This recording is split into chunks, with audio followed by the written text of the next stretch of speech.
मित्रों प्रणाम। मैं आपका साथी, आपका आचार्य, आपका स्वागत करता हूं अपने YouTube के चैनल पर जिसका नाम है ओम। और आज मैं आपके लिए एक विशेष कार्यक्रम प्रस्तुत करने के लिए उपस्थित हुआ हूं।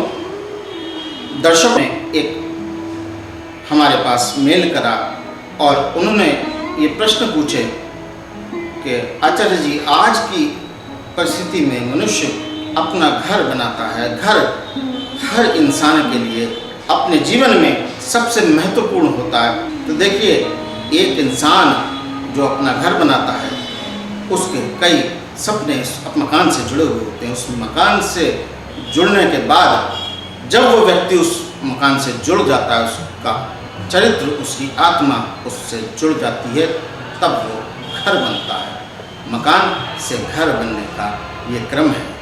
तो मित्रों, आज मैं आपको विशेष कार्यक्रम में ये बताने के लिए उपस्थित हुआ हूँ कि भवन निर्माण करते समय किन किन बातों का विशेष ध्यान रखना चाहिए तथा गृह प्रवेश करते समय कौन सा कार्य करना चाहिए तथा कौन सा कार्य नहीं करना चाहिए। सबसे पहले अपने गुरु का ध्यान करता हूँ।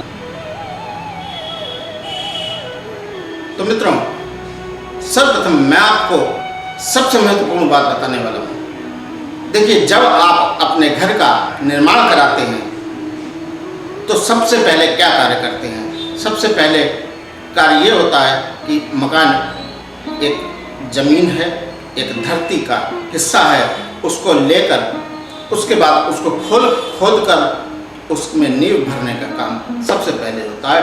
तो सबसे पहले मैं आपको बताता हूँ, नींव भरते समय हर मनुष्य को अपने घर के किसी भी बुजुर्ग, कोई भी मान्य व्यक्ति के हाथ से एक शहद भरा बर्तन उस नींव में रख के रखवा दे और वो दबवा दे,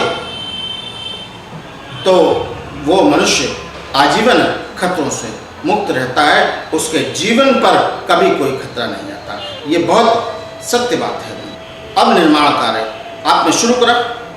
निर्माण कार्य शुरू करने से पहले सबसे पहले आपका जो कार्य है, आपको ये करना है कि जो निर्माण कार्य के आपके सहयोगी हैं, जो कर्मचारी हैं आपके, जैसे राजमिस्त्री और मजदूर, इनको आप मिष्ठान खिलाकर अपना निर्माण कार्य आरंभ करवाएं।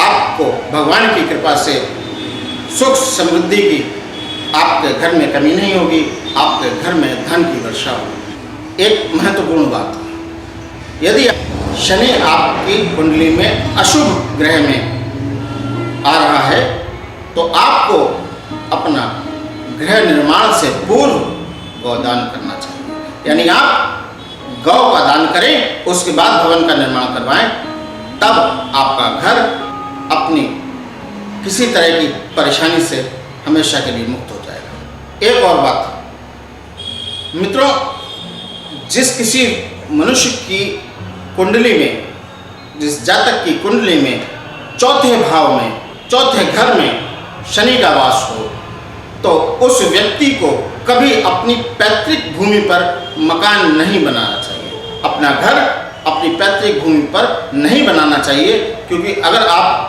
ऐसा करते हैं तो आपका पुत्र कभी स्वस्थ नहीं रहेगा, और अगर वो स्वस्थ भी रहेगा तो उसको झूठे मुकदमे में फंसाकर लोग जेल में भेज देंगे और आपकी जो वंश वृद्धि है वो रुक जाएगी। अर्थात यदि आपके पुत्र है तो आपका पुत्र किसी झूठे आक्षेप में फंस सकता है या वो बीमार रह सकता है, और यदि आपके पुत्र नहीं है तो आपकी वंश वृद्धि रुक जाएगी।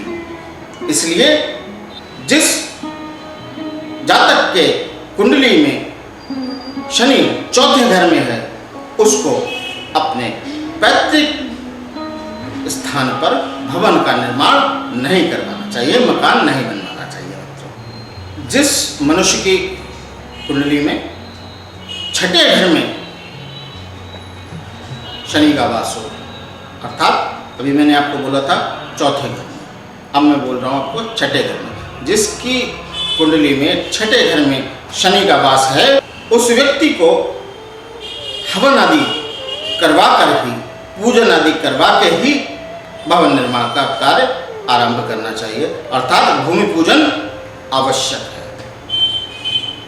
तब आप गृह निर्माण का कार्य आरंभ करें। इसको करने से केतु का प्रभाव आपके कुंडली में, आपके मकान पर कम हो जाता है, मंदा हो जाता है और आपके मकान में सुख और शांति बनी रहती है। मित्रों, एक और महत्वपूर्ण बात, यदि आपकी कुंडली के 11वें घर में यदि शनि का वास है, शनि की स्थिति है, शनि वहाँ स्थापित हैं, शनि वहाँ स्थित हैं, तो आपको करना यह है कि आप जब अपना मकान बनवाएं तो आप अपने मकान की जो मुख्य द्वार की चौखट है, उस चौखट के नीचे एक लकड़ी, कौन सी लकड़ी? आम की लकड़ी नहीं, चंदन की लकड़ी। हाँ, ध्यान से सुनिए, चंदन की लकड़ी एक छोटा सा टुकड़ा आप उस चौखट के नीचे दबा दें।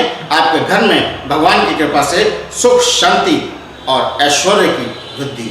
और सबसे महत्वपूर्ण बात मित्रों, मैं आपको बताऊं, भवन निर्माण कार्य आप जब भी शुरू करवाएं, या आप हमेशा ध्यान रखिए, इस बात का विशेष ध्यान रखिएगा, जब आप भवन निर्माण कार्य शुरू करवाएं तब आपके पास धन की कमी ना हो, कोई समस्या ना आए, भवन निर्माण कार्य को रुकवाना ना पड़े, आपको किसी वजह से भगवान ना करे आपको भवन निर्माण रुकवाना पड़े, क्योंकि भवन निर्माण अगर रुक जाता है तो उस अधूरे घर में राहु का वास होता है मित्रों। तो इसलिए मैं आपसे कहता हूँ, आप जब घर बनवाना शुरू करें तब शुरू से लेकर आखिर तक उसका पूरा इंतजाम आप अपने सुनिश्चित करें कि आपका घर का कार्य बीच में रुके नहीं। मित्रों, एक और बात मैं आपको बता दूं, जिस मनुष्य के जन्म कुंडली में 5वें घर में केतु का वास है, उस व्यक्ति को पहले केतु का दान करना चाहिए। केतु का दान करने के बाद ही वो निर्माण कार्य में अपना हाथ लगाए, उससे पहले निर्माण ना करवाएं। पहले आप केतु का दान करें, उसके बाद निर्माण कराएं, तब आपका घर सुख समृद्धि से परिपूर्ण होगा। तो ये मित्रों सारे उपाय मैंने आपको बताए।